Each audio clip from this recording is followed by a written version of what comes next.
Salamat, 55, warga Mbacang Baru Ilir Kecamatan Karangjaya, Kabupaten Musirawas Utara, Muratara, Sumsel tewas dibunuh Ahmad Hendri, 33, adik iparnya.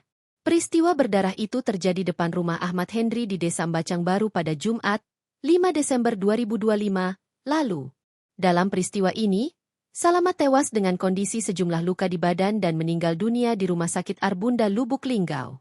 Kejadian bermula saat tersangka Ahmad Hendri mengambil bantuan sosial, bansos, berupa beras dan minyak goreng milik ibunya yang baru meninggal sebulan lalu. Tersangka membawa bansos tersebut pulang ke rumahnya. Mendengar beras dan minyak itu tidak bawa ke rumah mertuanya, Salamat pun mendatangi rumah Ahmad untuk menanyakan beras tersebut. Karena rencananya beras itu akan digunakan pihak keluarga untuk sedekah 40 hari ibu mereka.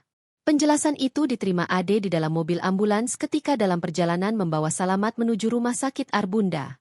Hanya saja, Ade mengaku tak mengetahui pasti apa yang membuat Ahmad gelap mata, sehingga nekat menganiaya kakak iparnya itu di depan rumah hingga terluka parah.